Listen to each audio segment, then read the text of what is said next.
must accept the truth, Mr. Code. I'll never join you! You must admit it. The new trilogy sucks. The prequel trilogy sucks more. The new trilogy is a derivative rehash of the original trilogy with plot holes you can drive a semi through.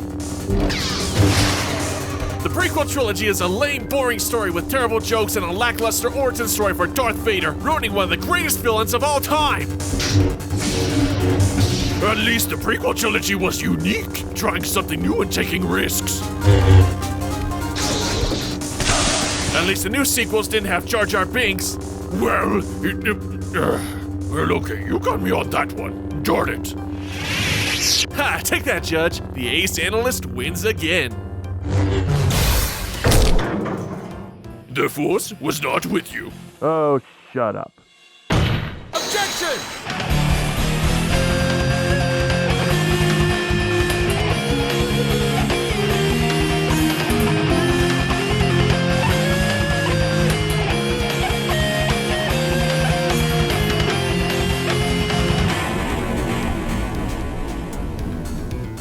Hello, everypony. I'm MasterCode, your ace analyst, and today we'll be discussing something I've been wanting to cover for the longest time. That's right, we are delving into the Mandalorian Wars. Or more specifically, the Star Wars KOTOR machinima, Revan, The Mandalorian Wars Chapter 1. Created by the same folks that brought you the KOTOR movie trilogy, Revan, The Mandalorian Wars is an episodic series that takes place during the eponymous war years before the events of the first KOTOR game. We followed Revan along with his apprentice Malak, who take on the mantle of combating the Mandalorian threat on war-torn battlefields all across the galaxy, with our first episode centered around the destroyed city of Isis. With the success of the KOTOR trilogy, I was so looking forward to the creators tackling this prequel series, and this is a much larger challenge for the production crew. As with the movies, they could rely on the cutscenes and general gameplay along with the program cameras and NPCs to make the experience more dynamic, having all the assets created for them. And for this series, they were able to utilize many assets from the game. However, they had to create many new elements from scratch, including CG ships to original character models, original skyboxes, and more. And even though the Mandalorian Wars were discussed in KOTOR 2, many accounts of battles and dialogue were never assured, so the script adapting this conflict was totally original as well. And after watching the first episode, I will say it did not disappoint. First off, starting right in the middle of a battle on Isis was the perfect way to get the audience pumped for future episodes. There's Republic and Mandalorian troops running around everywhere, there's explosions and ships getting destroyed. It's glorious.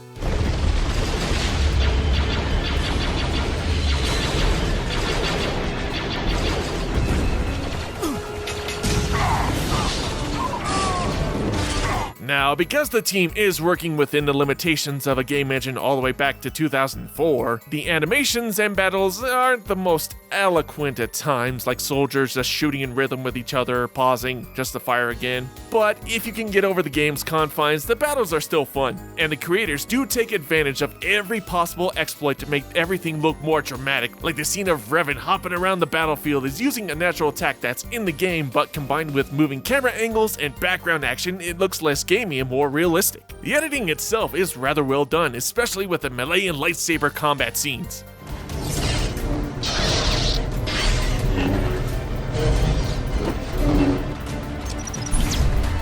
It's energetic, it's easy to follow, and you really feel the impact of each strike. Revan is a likable protagonist, again mirroring Logan Starr in the KOTOR movies. He's brave, strong, but a bit of a wisecracker, delivering some cheeky one-liners to his foes.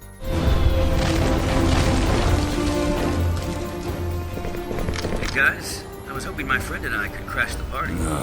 Mind if we cut in?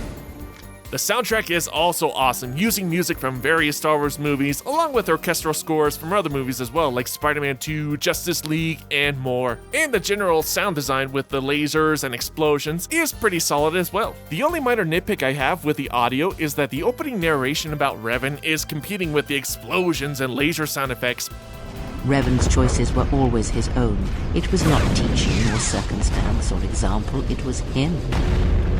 The difference between a fall and a sacrifice is sometimes difficult, but I feel that Revan understood that difference more than anyone knew. I would have just cut the sound effects and just had the music and the narration. There's also a quick side story I didn't really feel was necessary or interesting. Two soldiers talk about how when the war is over, they'll be happy together living on a farm and... Veronderon for the Lorna! Yeah, saw that coming. There's no real weight because we're focusing on the emotional trauma of a character I know nothing about, mourning another character I know nothing about. In the end, we do get a glimpse of the leader of the Mandalorians himself, Mandalore, and while he doesn't have any dialogue, he does establish his ruthless nature. Sir. Sir.